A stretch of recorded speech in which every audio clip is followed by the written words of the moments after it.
सदियों पुरानी बात है। चांदपुर नाम के गांव में लाला चंद्रनाथ नाम का एक व्यापारी रहता था। उसके परिवार में युवा बेटा इंद्रनाथ और पुत्र वधू सुमित्रा थी। चंद्रनाथ का एक मित्र था जिसका नाम था महेंद्र। एक दिन चंद्रनाथ का मित्र महेंद्र उसके पास आया और कहने लगा, क्या बात है मित्र, बहुत ही चिंता में दिखाई दे रहे हो। चंद्रनाथ ने कहा, आमदनी बढ़ाने के बारे में सोच रहा हूँ यार। सोचता हूँ कि दुकान का काम इंद्र को सौंप दूँ और खुद कुछ दिनों के लिए बाहर जाकर व्यापार करूँ। महेंद्रनाथ ने कहा, भाई कुछ भी काम करने में बुराई नहीं है, मगर तुम्हारी दुकान का कारोबार तो अच्छा चल रहा है। तुम्हें कहीं बाहर जाकर व्यापार करने की क्या आवश्यकता है। तुम नहीं समझोगे महेंद्र, आमदनी जितनी ज़्यादा हो उतनी ही अच्छा है।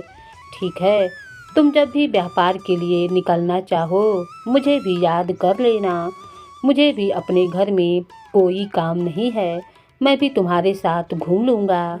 लाला चंद्रनाथ को न केवल पैसों की हवस थी, बल्कि वह अपने दोस्तों पर फिजूल खर्च करने से भी बचता था। इसीलिए वह बोला, तुम भी चलोगे, मगर रास्ते में खर्च करने के लिए तुम्हारे पास पैसे हैं, उसकी तुम चिंता मत करो। मेरे पास इतना धन है कि मैं आराम से 1-2 महीने तक तुम्हारे साथ घूम सकता हूँ। तब तो ठीक है। और फिर एक दिन दोनों मित्र अपने परिवारों से विदा लेकर वहाँ से निकल पड़े। जब वे रास्ते में पहुँचे तब महेंद्र ने कहा, खाने पीने के लिए मैंने अपने पास सामान रख लिया है, तुम्हारे पास तो है ना चंद्रनाथ। नहीं, मेरे पास धन है, जब मेरी इच्छा होगी और भूख लगेगी मैं कुछ खरीद कर खा लूँगा। रास्ता काफ़ी लंबा था और उन दोनों को भूख लग पड़ी थी, क्योंकि लाला चंद्रनाथ के पास भोजन नहीं था और रास्ते में भी उन्हें कोई ऐसा भोजनालय ना मिला जहाँ पर वे भोजन कर सकें। तब उनके मित्र महेंद्र ने लाला चंद्रनाथ को भी अपना भोजन दिया। दोनों ने भरपेट भोजन किया। उसके बाद महेंद्र कहने लगा, देखा मित्र, पेट भोजन से ही भरता है और प्यास पानी से ही बुझती है, पैसों से नहीं। पैसा हर चीज़ का इलाज नहीं है। महेंद्र की बात सुनकर लाला चंद्रनाथ बुरी तरीके से चिढ़ गया और वह मन ही मन में सोचने लगा, यह महेंद्र तो पैसे को कुछ समझता ही नहीं है, इसको सबक सिखाना ही होगा, तभी इसे पैसे का महत्व समझ में आएगा। इसके बाद वे चलते चलते एक कस्बे में पहुँचे। वहाँ पर महेंद्रनाथ और चंद्रनाथ ने एक सराय में कमरा लिया और वे सो गए। लगभग आधी रात को लाला चंद्रनाथ की आंखें खुलीं और तब महेंद्रनाथ गहरी नींद में सो रहा था। चंद्रनाथ सोचने लगा, अच्छा मौका है, यदि मैं महेंद्रनाथ का सारा पैसा गायब कर दूं, तो फिर इसे पैसे का महत्व समझाने में आसानी रहेगी। यही सोचकर चंद्रनाथ ने महेंद्र की गठरी से उसका सारा माल और धन गायब कर दिया। सुबह हुई तो दोनों मित्र उठे। महेंद्र को सपने में भी यह आशंका नहीं थी कि उसका दोस्त चंद्रनाथ भी उसका धन चुरा सकता है, इसीलिए उसने अपना सामान तक नहीं देखा और दोनों चल पड़े। लाला चंद्रनाथ ने कहा, यहाँ से हम धवलपुरी गांव चलेंगे, किंतु हमारा रास्ता बड़ा ही दुर्गम है, तो हमें घोड़ों पर बैठकर तय करना होगा। और वे दोनों चलते चलते एक घुड़शाला में पहुँचे, जहाँ पर वे घोड़े किराए पर ले सकते थे। चंद्रनाथ और महेंद्र ने अपने अपने लिए घोड़े पसंद किए और फिर वे घुड़शाला के मालिक के पास घोड़ों का किराया देने पहुँचे। लाला चंद्रनाथ ने तो अपने घोड़े का किराया दे दिया, परंतु जब महेंद्रनाथ ने अपनी गठरी खोली तो वह सन्न हो गया। ओह नहीं, मेरा सारा धन गायब है। अच्छी तरह से देख लो महेंद्र, धन तो तुम्हारी ही गठरी में होना चाहिए, ऐसे अचानक भला कैसे गायब हो सकता है। मैंने बहुत ही अच्छी तरीके से देखा है मित्र, मेरा धन गायब हो चुका है। फिर तुम घोड़े किराए पर कैसे लोगे मित्र। ऐसा करो, थोड़ा सा धन तुम मुझे उधार दे दो। महेंद्र की बात सुनकर चंद्रनाथ जोर जोर से हंसने लगा और कहने लगा, क्यों मजाक करते हो मित्र, जानते नहीं उधार प्रेम की कैंची होता है। तुम्हें उधार देकर मैं तुम जैसे दोस्त को खोना नहीं चाहता। तब तो फिर मुझे अपना सफ़र यहीं पर ख़त्म करना पड़ेगा। ठीक कहते हो तुम, भला बिना पैसे के सफ़र कैसे हो सकता है। आखिर पैसा सबसे बड़ी चीज़ है। पैसा हर चीज़ का इलाज है। पैसे के बिना आप कुछ भी नहीं कर सकते। अब तो तुम मान ही गए ना मित्र। रसाल का मालिक उनकी बातें सुन रहा था। अचानक वह आया और बोल पड़ा, नहीं नहीं, पैसा कोई बड़ी चीज़ नहीं है। पैसा तो हाथ का मैल है जो आता जाता रहता है। बड़ी चीज़ है इंसानियत। अब घोड़ा ले जाइए महेंद्र जी, पैसे फिर कभी आते रहेंगे। इस प्रकार घुड़साल के मालिक तोताराम ने महेंद्र को बिना किराए के ही घोड़ा दे दिया। तब महेंद्र ने कहा, देख लिया चंद्रनाथ, पैसा सबसे बड़ी चीज़ नहीं होता। पैसे से बड़ी चीज़ होती है इंसानियत। पैसा हर चीज़ का इलाज नहीं है। चंद्रनाथ एक बार फिर से मन में सोचने लगा, उफ, यह फिर से मुझे उपदेश देने लगा। 3-4 घंटों के बेहद ऊबड़ खाबड़ रास्तों से चलकर वे दोनों धवलगिरी गांव में पहुंच गए, जहां चारों ओर खुशबू का साम्राज्य था। तब चंद्रनाथ ने कहा, यह जगह वास्तव में खुशबुओं का प्रदेश है। यहाँ पर घर घर में इत्र बनाने का काम पूरे जोर शोर से किया जाता है और यहाँ पर आने का मेरा उद्देश्य भी यही है कि इत्र का व्यापार करके ढेर सारा पैसा कमाऊं। फिर वे दोनों वहाँ के प्रसिद्ध इत्र के व्यापारी के पास गए और वहाँ पर चंद्रनाथ ने काफ़ी मात्रा में इत्र खरीद लिया। इसके बाद चंद्रनाथ ने कहा कि चलो कहीं चलकर कुछ खा पी लिया जाए। महेंद्र ने कहा, मेरे पास तो आज के लिए भोजन है, मैं वही भोजन करूँगा। तो ठीक है, तुम अपना बासी भोजन करो, मैं कहीं भोजनालय में जाकर ताज़ा और स्वादिष्ट भोजन करके आता हूँ। महेंद्र को वहीं पर छोड़कर लाला चंद्रनाथ किसी भोजनालय की खोज में चल पड़ा। उसने एक भोजनालय में छककर भोजन किया और उसके बाद जब वह भोजनालय से निकला, अचानक उसके पेट में तेज दर्द होने लगा। दर्द के मारे तड़पता हुआ चंद्रनाथ वहीं बीच रास्ते पर लेट गया। तभी एक युवक उसके पास आया और पूछने लगा, क्या हुआ श्रीमान? बेटा, मेरे पेट में बहुत ही दर्द है और मेरी जान निकली जा रही है। मुझे किसी अच्छे वैद्य के यहाँ पर ले चलो। मेरे पास पैसा है, मैं पैसा देकर वैद्य से अपना इलाज करवा लूँगा। वह युवक चंद्रनाथ को सहारा देकर एक वैद्य के घर ले गया। वैद्य ने चंद्रनाथ से कहा, तुम्हें कम से कम 1 माह तक पूरी तरह से आराम करना पड़ेगा। 1 माह तक? मगर मैं इतने समय तक आराम नहीं कर सकता वैद्यराज, मुझे तो बस आज ही अच्छा कर दीजिए। आप जितना भी पैसा चाहेंगे मैं खर्च करने को तैयार हूँ। कीमती से कीमती और महंगी से महंगी दवाएं भी मैं खरीदने को तैयार हूँ। वैद्य ने कहा, श्रीमान जी, मैं एक वैद्य हूँ, कोई जादूगर नहीं जो जादू की छड़ी घुमाकर आपको ठीक कर दूंगा। आप बीमार हैं और आपको पूरी तरीके से स्वस्थ होने के लिए 1 माह तक पूर्ण आराम करना ही पड़ेगा। किंतु वैद्य जी, यदि मैं आराम के चक्कर में पड़ गया तो मेरा लाखों का नुकसान हो जाएगा। क्या यह आराम की ज़रूरत 1 हफ्ते के लिए टल नहीं सकती? क्योंकि मैं व्यापार के लिए ढेर सारा इत्र खरीद चुका हूँ। उस इत्र को बेचने के लिए मुझे एक दूसरे शहर में जाना होगा। और चंद्रनाथ अपने नुकसान की बढ़ा चढ़ाकर दुहाई देते हुए वैद्यराज को समझाने लगा, बस 1 हफ्ते, सिर्फ 1 हफ्ते मैं ठीक ठाक रहूं। कुछ ऐसी दवाएं दीजिए, 1 हफ्ते के बाद में 1 माह तो क्या 10 माह तक भी आराम कर लूँगा। ठीक है श्रीमान जी, मैं तुम्हें दवाएं दे रहा हूँ, किंतु एक बात का ख्याल रखना, अकेले यात्रा मत करना। कोई ना कोई सेवक या कोई मित्र अवश्य तुम्हारे साथ रहे, क्योंकि यदि तुम्हारा स्वास्थ्य मार्ग में ही बिगड़ गया तो तुम्हारा पैसा तुम्हारे हरगिज कोई काम नहीं आएगा। तब कोई स्वामी भक्त से या मित्र ही तुम्हारी जान बचा सकता है। और फिर वैद्यराज ने उसी तौर पर आराम पहुंचाने वाली 1 हफ्ते की दवाई देकर चंद्रनाथ को विदा कर दिया। वैद्यराज के वहां से निकलकर चंद्रनाथ सीधा उसी जगह पर पहुंचा जहां उसने महेंद्र को छोड़ा था। क्योंकि महेंद्र के पास पैसे खत्म हो चुके थे, इसीलिए अब वह वापस जाने की तैयारी कर रहा था। तब लाला चंद्रनाथ ने कहा, नहीं नहीं मित्र, तुम वापस मत जाओ। हम दोनों साथ साथ यात्रा पर निकले थे और साथ ही साथ लौटेंगे। मैं तुम्हारे साथ हूँ, तुम्हें जो धन की जरूरत होगी मुझसे ले लेना। परंतु तुम तो कहते थे कि उधार प्रेम की कैची होता है। अरे वह सब तो मजाक की बातें थीं। महेंद्र जैसे तैसे लाला चंद्रनाथ ने अपने मित्र महेंद्र को अपने साथ रहने के लिए मना लिया और फिर वह दोनों एक बैलगाड़ी पर बैठकर आगे की यात्रा करने लगे। वे दोनों तामस नाम के एक शहर में पहुँचे।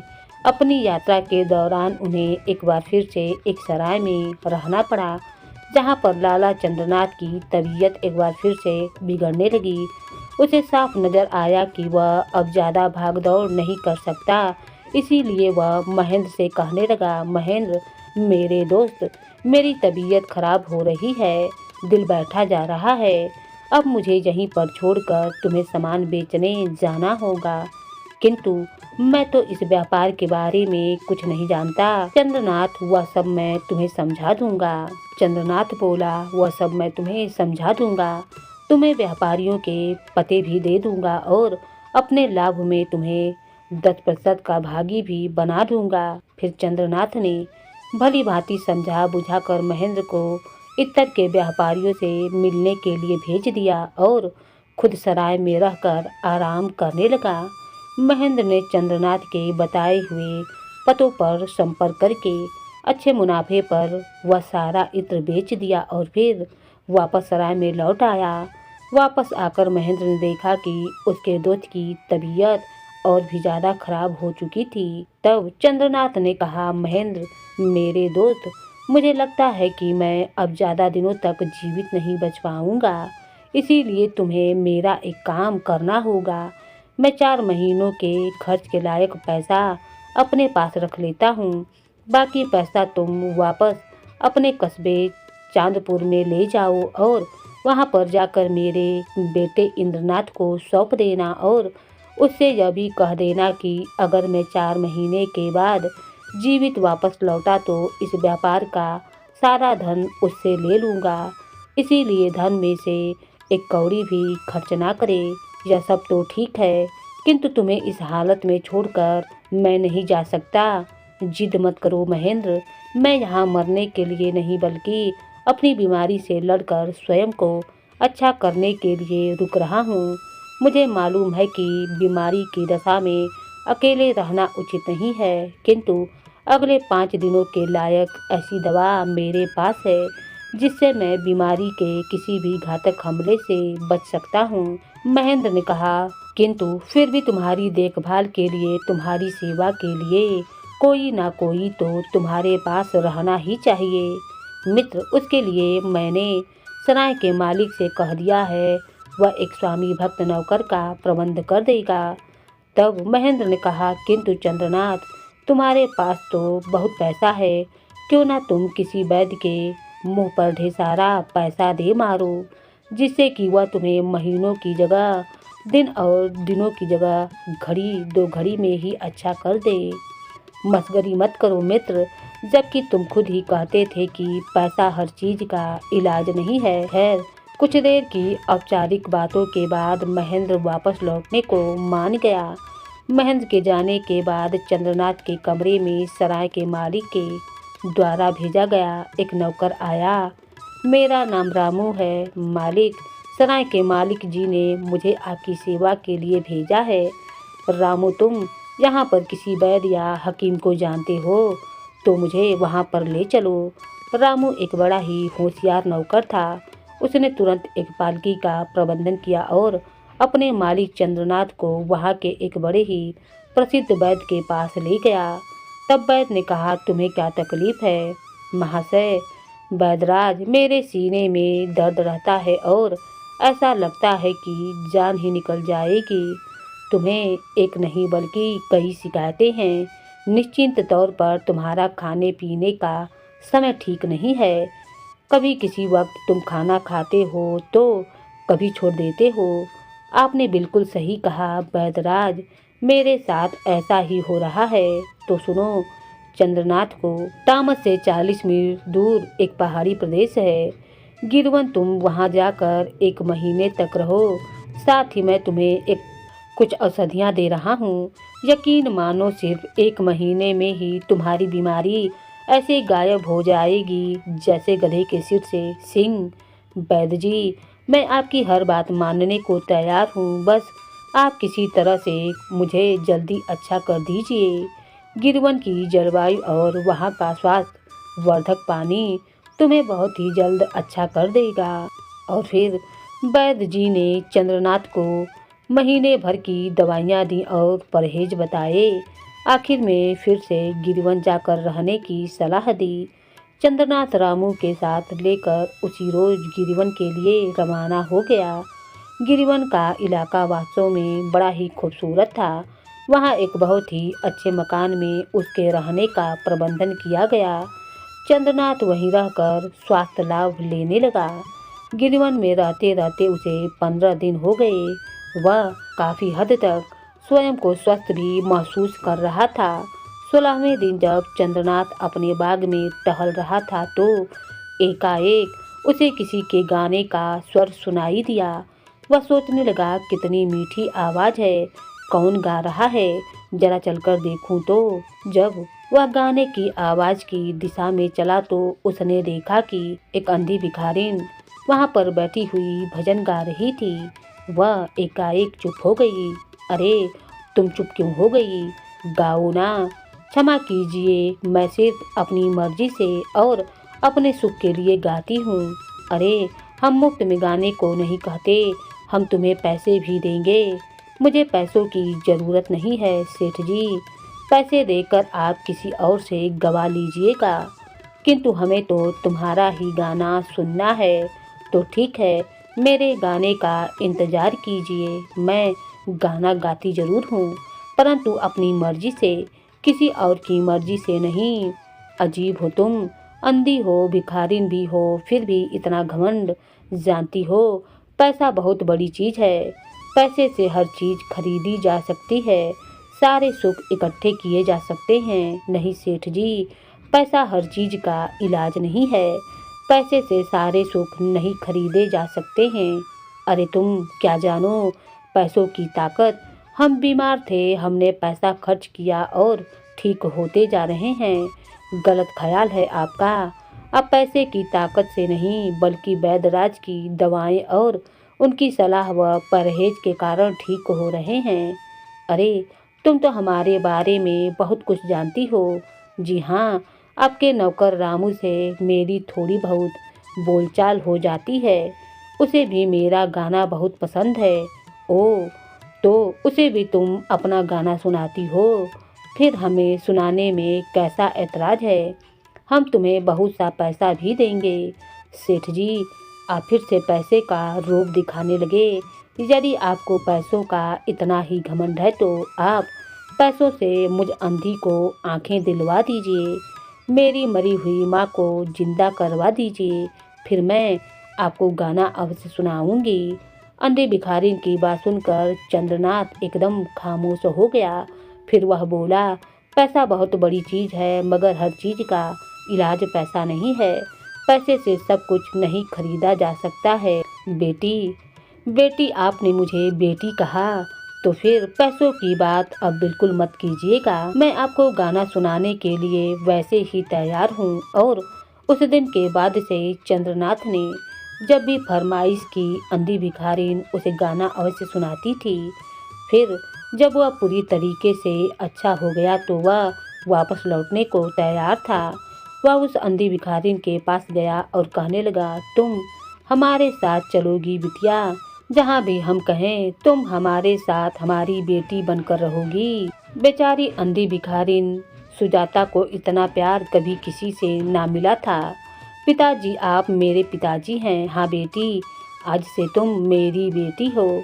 फिर एक दिन चंद्रनाथ रामू और सुजाता के साथ पूरी तरीके से स्वस्थ होकर वापस गिरिवन से लौट पड़ा। जब वह रास्ते से गुजर रहे थे तब रात के समय वह एक जंगल से गुजरा। सुजाता ने कहा, पिताजी, इस जंगल से भयानक आवाज़ें आ रही हैं। मेरे ख्याल से हमें आगे सफ़र नहीं करना चाहिए, बल्कि इसी जंगल में पेड़ों पर चढ़कर यह रात सुरक्षित गुजारनी चाहिए। तुमने ठीक कहा बेटी, तुम्हारी बात बिल्कुल सही है। फिर उन लोगों ने अपने सामान को जंगल में छिपाया और फिर वे सभी पेड़ पर चढ़ गए। स्वयं लाला चंद्रनाथ भी एक पेड़ पर चढ़ गया और वे सभी रात बिताने का इंतजार करने लगे। जब रात गहरी हो गई तब थोड़ी देर के बाद अचानक जंगल में एक पगडंडी पर दो लोग आते हुए दिखाई दिए। लाला चंद्रनाथ की दृष्टि उन पर पड़ी तो वे दोनों एक दूसरे से बातें करने लगे। एक ने दूसरे से कहा, अरे चोर, तुम यहाँ जंगल में? अरे दोस्त, यह सवाल तो मैं भी तुमसे करने वाला था। भाई, मैं तो लाला इंद्रनाथ के यहाँ पर पिन लगाने जा रहा हूँ। सुना है उनके बाप चंद्रनाथ ने अपने दोस्त महेंद्रनाथ के हाथ बड़ा धन कमा कर भेजा है। कमाल है, आज तो मैं भी लाला इंद्रनाथ के यहाँ पर ही चोरी करने के इरादे से निकला हूँ। तब तो एक से बेहतर दो हैं।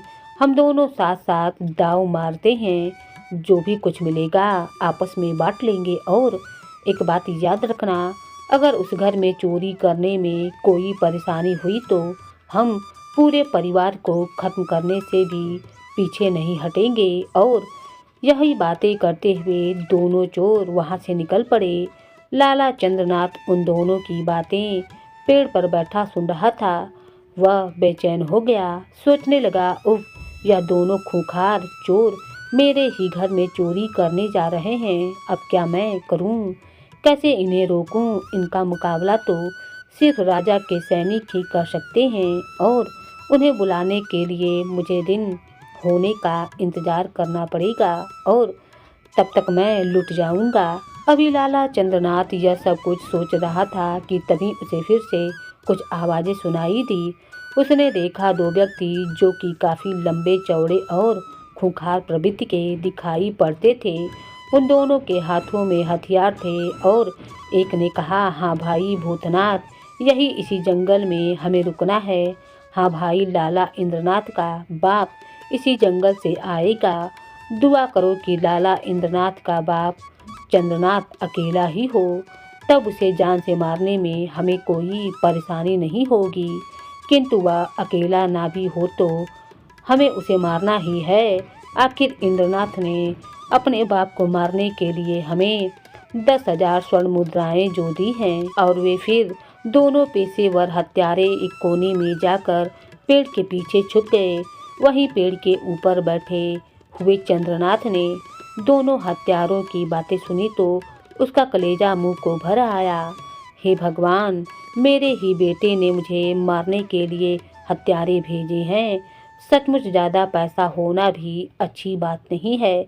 लाला चंद्रनाथ इतना घबरा गया कि वह अपना संतुलन खो बैठा और सीधा पेड़ से नीचे गिर पड़ा। वह दोनों हत्यारे जो वहीं छिपे बैठे थे, उन्होंने जब लाला चंद्रनाथ को देखा तो वे चौंक गए और लाला चंद्रनाथ को पहचान कर उसे मारने के लिए तैयार हो गए।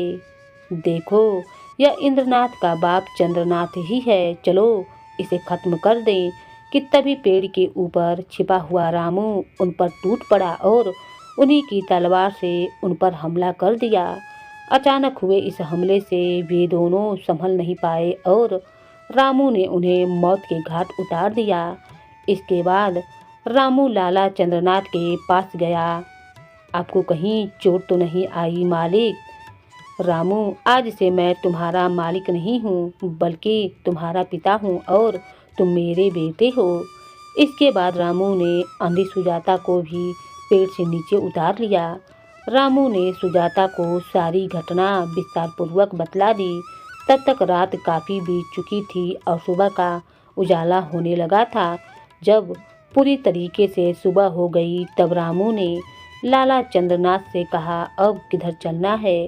पिताजी, कहीं भी चलो बेटा, किंतु अब मैं चांदपुर नहीं जाऊंगा। सुजाता ने कहा, तो क्यों ना हम तामस वापस चलें? विचार तो तुम्हारा बहुत ही अच्छा है बेटी, मैं क्या करूँगा?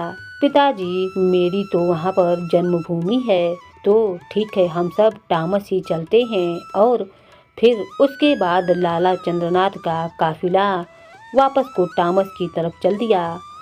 तामस पहुंचकर चंद्रनाथ ने रामू से पूछा, बेटा रामू, क्या तुम मेरी बेटी सुजाता से विवाह करने को तैयार हो? पिताजी, मैं तो पहले से ही सुजाता को पसंद करता हूँ, मुझे इसमें कोई आपत्ति नहीं है। और फिर चंद्रनाथ ने बड़ी ही धूमधाम से उन दोनों की शादी कर दी और वहीं को तामस में रहकर उसने अपना व्यापार शुरू किया और सुख से दिन गुजारने लगा। वर्षों के बाद संयोग से एक दिन चंद्रनाथ को उसका दोस्त महेंद्र तामस में मिल गया। अरे चंद्रनाथ, तुम तो यहाँ पर ही हो, तुम्हें मालूम है तुम्हारे पीछे तुम्हारे परिवार का क्या हाल हुआ? अरे तुम्हारे घर पर चोरों ने हमला किया और वे तुम्हारे बेटे का सारा धन चुरा कर ले गए। अब वह बेचारा गरीबी में अपने दिन काट रहा है। वह तो अच्छा ही हुआ, ऐसे कपूत को यही सजा मिलनी चाहिए। मैं अब अपने घर लौटकर कभी नहीं जाऊंगा। सचमुच महेंद्र, बहुत ज़्यादा पैसा होना भी कोई अच्छी बात नहीं है। अब लाला चंद्रनाथ का मन पूरी तरीके से परिवर्तित हो चुका था। वह अब गरीबों को दान पुण्य भी करता था। रामू और सुजाता को समझाता रहता, याद रखो, पैसा बहुत बड़ी चीज़ है मगर बहुत बुरी चीज़ भी है। अपनी औलाद तक को अपना दुश्मन बना देता है। पैसा हर चीज़ का इलाज नहीं है। इसके बाद लाला चंद्रनाथ रामू और सुजाता के साथ एक सुखमय जीवन बिताने लगा।